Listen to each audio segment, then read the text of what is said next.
नमस्कार मंडळी, सर्वांना श्री स्वामी समर्थ.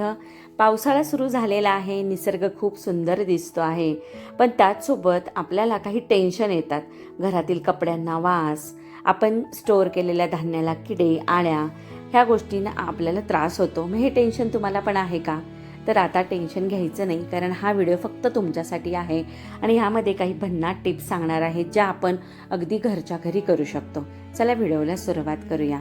तर सर्वात महत्त्वाचं म्हणजे किचन आणि किचनसोबत आपलं येतं ते सिंक. तर सिंकचा वापर दिवसभर आपल्याकडून होत असतो. तर त्यामध्ये खरकटी भांडी वगैरे ठेवली जातात. आपण आपल्या परीनं साफ करायचा भरपूर प्रयत्न करतो, पण त्यामध्ये एक वेगळाच वास येतो. त्यासाठी काय करायचं, सिंक छान साफ केलं, रात्री झोपायच्या अगोदर त्यामध्ये व्हाईट व्हिनेगर म्हणजे पांढरं व्हिनेगर आणि बेकिंग सोडा जो आपण आपल्या रोजच्या रेसिपीजमध्ये वापरत असतो तो घालून ठेवायचा. पाणी सोडायचं नाही आणि तसंच रात्रभर ठेवायचं. सकाळी उठल्यानंतर त्याला पाणी सोडायचं. जे आपण रात्री व्हिनेगर घातलं होतं, सोडा घातला होता, ते त्याचं काम व्यवस्थित करतं. जे काही अन्नकण वगैरे अडकलेले असतात ते फ्लश आउट व्यवस्थित होतात आणि सिंकचा वास यायचा बंद होतो. खूप महत्त्वाची टीप आहे मैत्रिणींनो, नक्की यूज करा. त्यानंतर येतो तो आपला सोफा. तर सोफ्याला जर आपण कवर घातले असतील किंवा कवर टाकले असतील तर ते रिमूव्ह करून टाका. पावसाळ्यामध्ये जे आपले सोफा असतात, बेड असतात, तर ते थोडेसे ओलसर झाल्यासारखे होतात आणि जर ऊन पडलं तर दारं खिडक्या छान उघडायच्या, सूर्यप्रकाश येऊ द्यायचा आणि जे आपण कवर घातलेले आहेत ते उन्हामध्ये देखील घालायचे. आणि जे सोफा किंवा आपले बेड थोडेसे ओलसर झालेले असतात ते कवर रिमूव्ह केल्यामुळे अगदी कोरडे फट्ट होतात आणि त्याचा वास येत नाही. त्यानंतर महत्त्वाचं आहे ते आपल्या किचनमधलं मीठ. तर मीठ देखील पाऊस सतत चालू असेल तर थोडंसं ओलसर होतं. मग यामध्ये तांदळाचे खडे घातले तर ते थोडं ड्राय होतं, पण तांदळाचे खडे घातले म्हणजे दाणे घातले तर ते आपला चातुर्मासात उपवास असतात, आपल्याकडून कळत नकळत ते जाऊ शकतात. मग त्यासाठी काय करायचं, मिठामध्ये 3-4 लवंगा घालायच्या.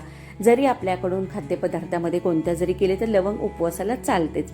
लवंग घातल्याने ओलसरपणा कमी होतो. त्यानंतर येतं ते आपण रवा, शेंगादाणे हे जे आपण जास्त स्टोअर करून ठेवलेलं असतं तर ते ऊन पडलं तर उन्हात घाला, खूप छान आहे. ऊन नाही पडलं तर काय करायचं, रवा थोडासा हाताला चटका बसेल इतपत गरम करायचा आणि तो थंड करून नंतर बरणीमध्ये भरून ठेवायचा. त्यानंतर येते ते शेंगादाणे.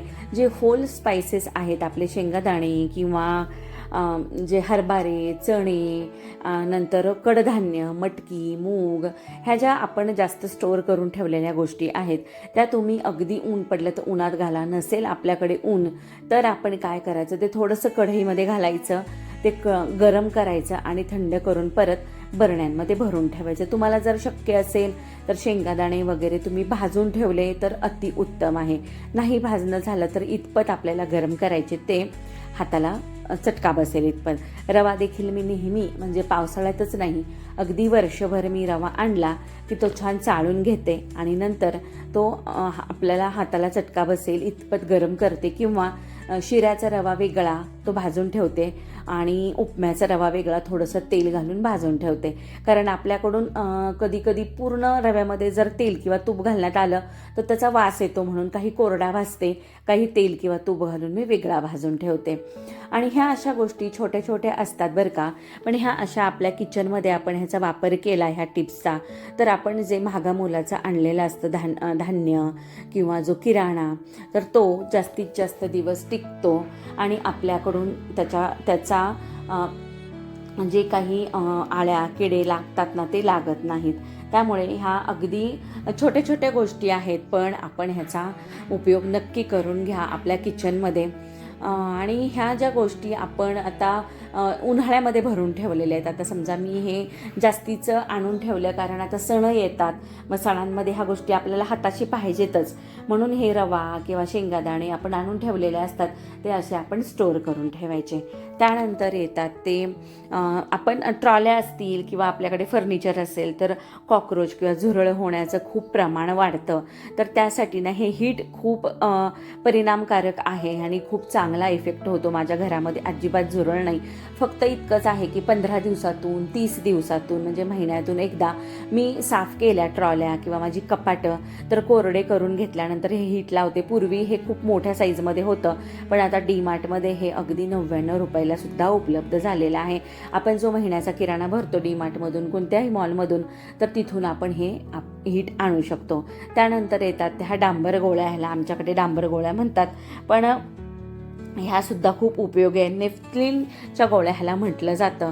ह्या देखील खूप महत्त्वाच्या आहेत. तर ह्याला काय करायचं, आपण आपल्याकडे सुती जे जुने कपडे असतात त्याचे छोटे छोटे असे तुकडे करून घ्यायचे, 1 किंवा 2 गोळ्या ह्यामध्ये घालायच्या आणि त्याची पुरचुंडी करायची, म्हणजे गाठ मारून घ्यायची.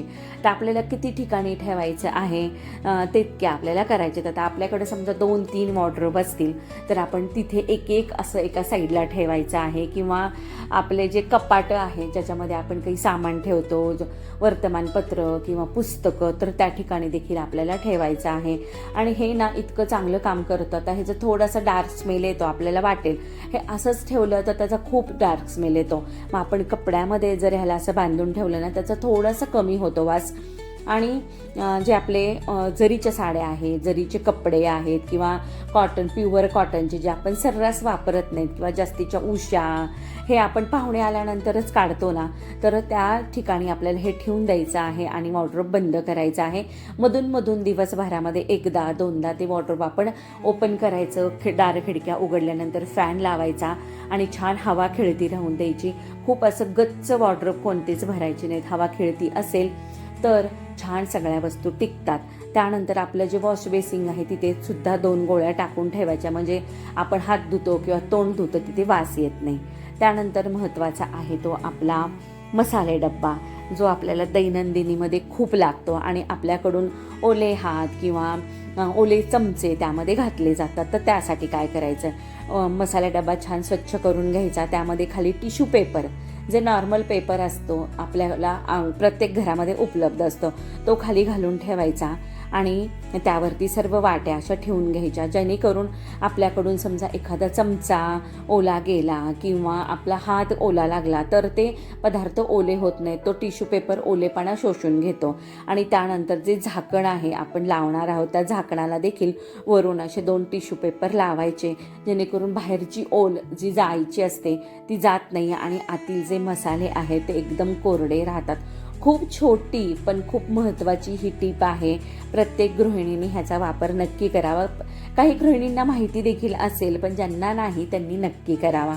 आणि हा मसाले डब्बा आपण छान असा कोरड्या जागी ठेवून द्यायचा आहे.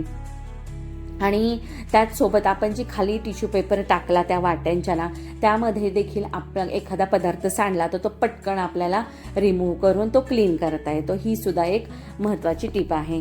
त्यानंतर पुढे येतो तो आपल्या घरामध्ये येणारा कुबट वास. त्यासाठी काय करायचं आहे, आपल्याकडे जे धूपपात्र असतं ना, त्यामध्ये मी एक छोटीशी वाटीच केलेली आहे, म्हणजे छोटी दिवा लावायची वाटी आहे. तर त्यामध्ये मी भीमसेनी कापूर, नंतर साजूक तूप जे आपण दिव्याला वापरतो ते, आणि तमालपत्र, ह्या 3 गोष्टी आपल्याला जाळायच्या आहेत. आणि त्या जळल्यानंतर धूर करायचा आहे त्याचा, आणि तो धूर आपल्याला पूर्ण घरामध्ये फिरवायचा आहे. तरी काय होतं, आपल्या घरामध्ये कुबट वास येतो ना, जो दार खिडक्या बंद असल्यानंतर येतो, पावसाळ्यामध्ये तर तो सर्रास येतो, तर तो येणार नाही. अगदी खूप छान असा स्मेल येतो घरामध्ये, जसं आपण मंदिरामध्ये गेल्यानंतर येतो की नाही, तसा त्या भीमसेनी कापूर आणि तमालपत्रामुळे घरामध्ये स्मेल येतो.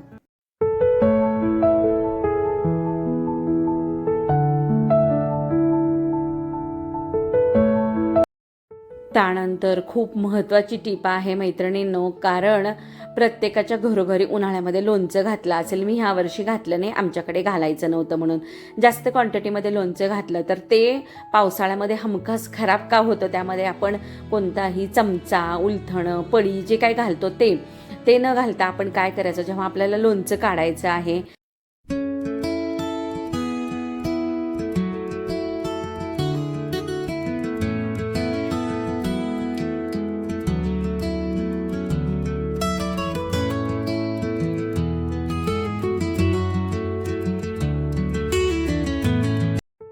त्यानंतर महत्त्वाची गोष्ट म्हणजे आपली फरशी. तर फरशींना कोपऱ्या कोपऱ्यातून लाल काळ्या मुंग्या निघणे किंवा आणखीन झुरळं वगैरे असे काही दिसणे असे प्रकार होतात ना, पावसाळ्यामध्ये तर हमखास होतात. त्यासाठी काय करायचं, रोजच्या रोज फरशी पुसताना आपल्या फरशीमध्ये व्हाईट व्हिनेगर घालायचं किंवा मग साधं खडा मीठ घालायचं आणि त्यांनी फरशी पुसायची आहे. खूप महत्त्वाची छोटी टीप आहे, पण खूप महत्त्वाची. ते डेली तुम्ही वापर केला तर नक्कीच तुमच्याकडे जर लाल काळ्या मुंग्या निघत असतील तर त्या निघणार नाहीत.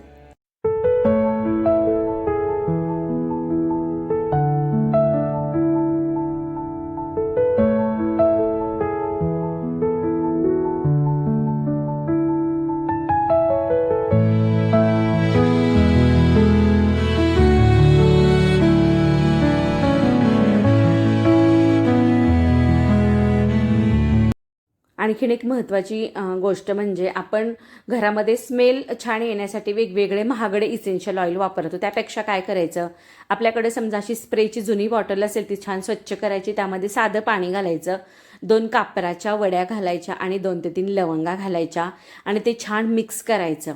आणि हे आपण एक 8-15 दिवसातून एकदा करून ठेवायचं. काही खराब होत नाही आणि सकाळ संध्याकाळ आपण ते जे स्प्रे आहे ना ते छान असं स्प्रे करायचं सगळीकडे. आणि तुम्हाला जर खूपच छान अजून स्मेल हवा असेल तर त्यासाठी रोज वॉटर जे आपण आपल्या मेकअपच्या किटमध्ये असतं तर ते आपण रोज वॉटर देखील घातलं तरी छान असा मंद वास आपल्या घरामध्ये येतो. आणि छान मिक्स केलं की ते कापूर जो असतो ना तो विरघळायला चालू होतो.